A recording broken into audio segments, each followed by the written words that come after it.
Efésios capítulo 2, versículo do 1 ao 10. Irmãos, enquanto muito feliz nessa noite, irmãos, poder estar aqui na casa do Senhor, né? O melhor lugar que alguém pode estar, né? Adorando e exaltando o nome santo do Senhor.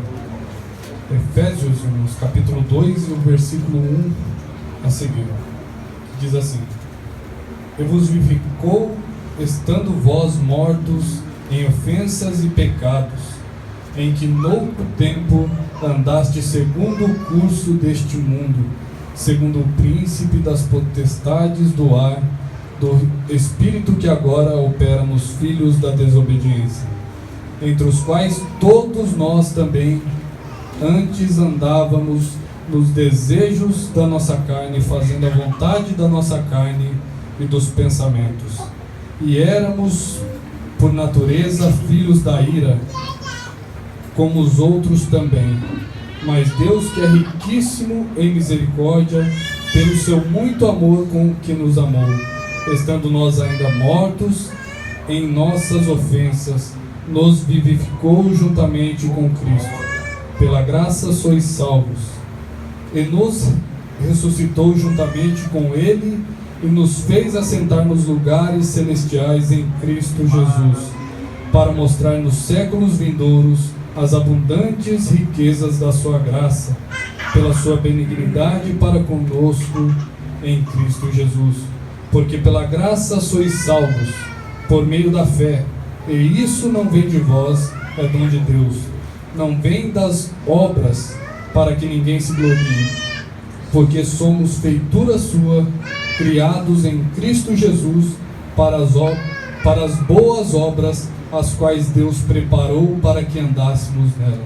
Amém, irmãos? Pode se sentar? Glória a Deus. Glória a Deus. Glória a Deus. Maravilha, Jesus. Maravilha. Estava meditando nessa palavra, né, irmãos? Que é bem conhecida da igreja. Que é uma palavra maravilhosa, né, irmãos? Que vai falar da graça de Deus. É o principal texto que vai falar da graça de Deus, né?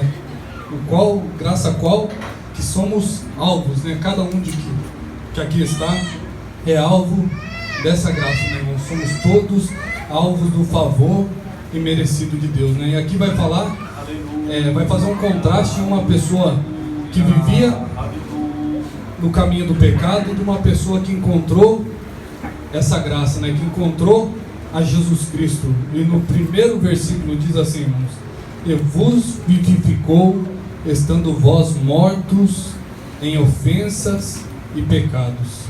Então aqui Paulo vai iniciar falando da igreja de Éfeso, né? Que Deus nos vivificou, estando nós mortos em ofensas e pecados.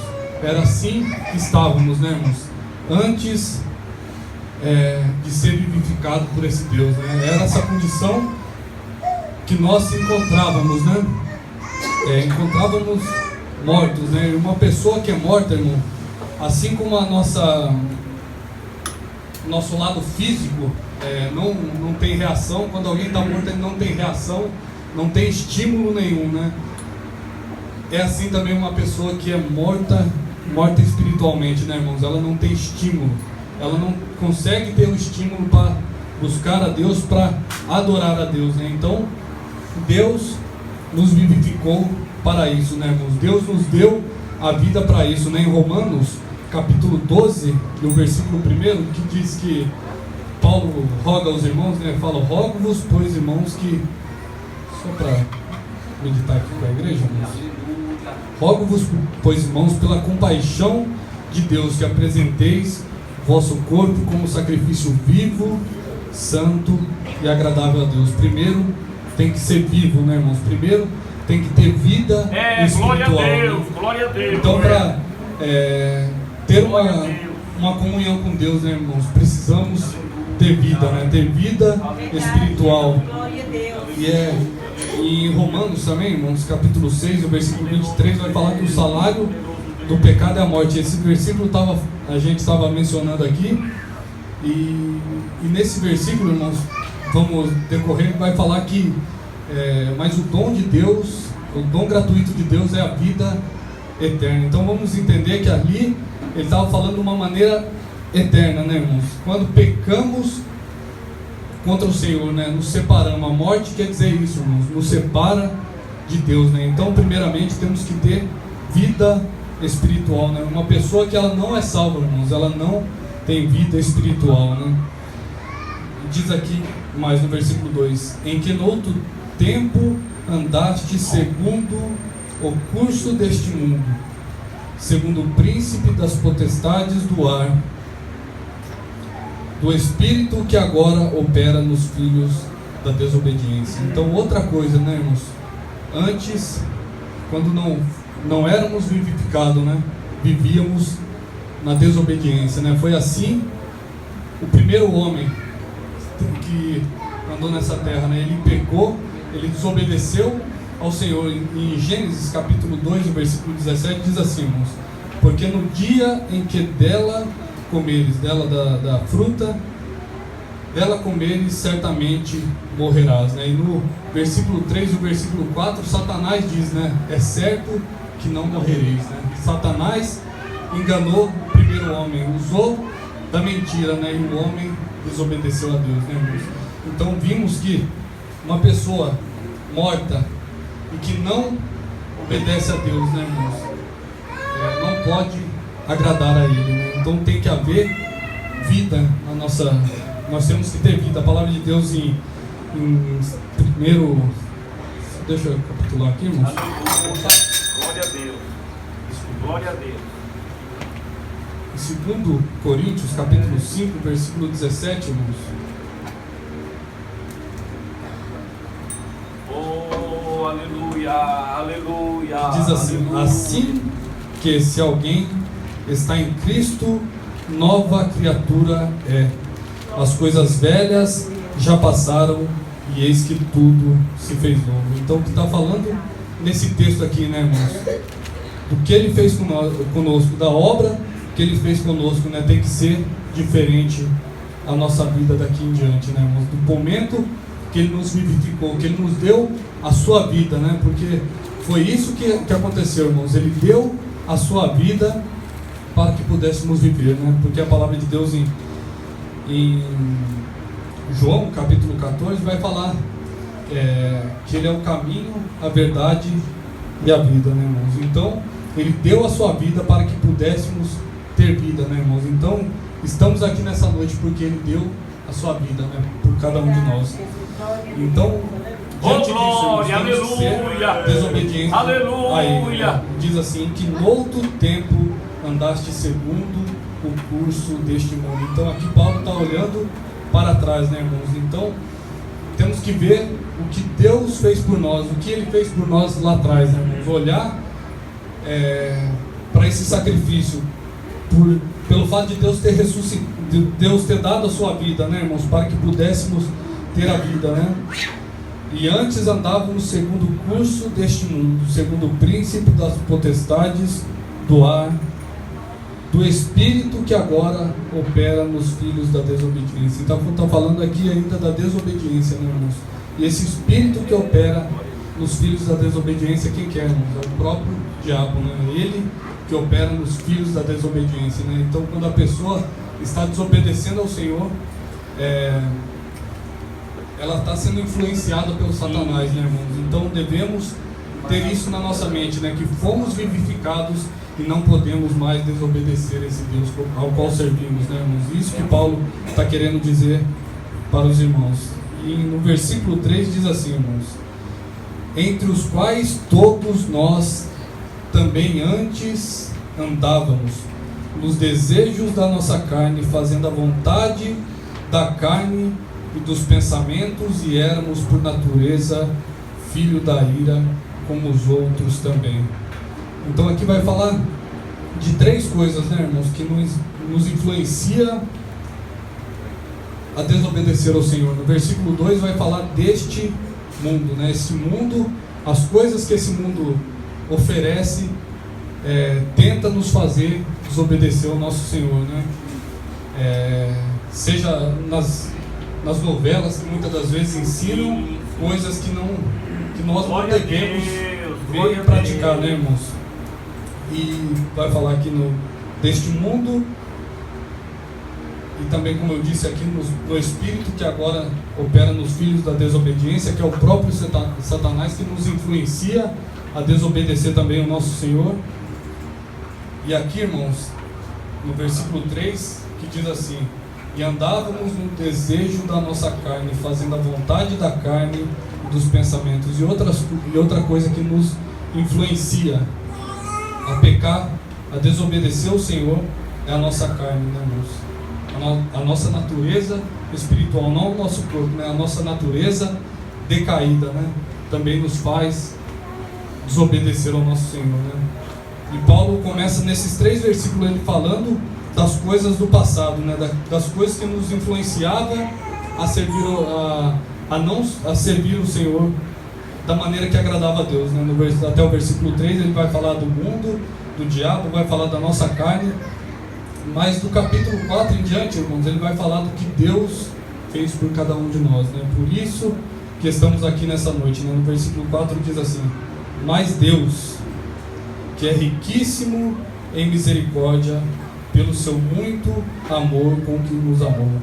Então no versículo 4 é até interessante, né, irmãos? Que ele fala, mas Deus, né? Porque acontecia essas coisas até o versículo 3, né? Mas aqui, para mudar o assunto, irmãos, para ele explicar para cada um de nós o porquê desse texto, o porquê dessa graça, ele fala, mas Deus, por esse motivo, né, irmãos? Porque ele é misericordioso, né?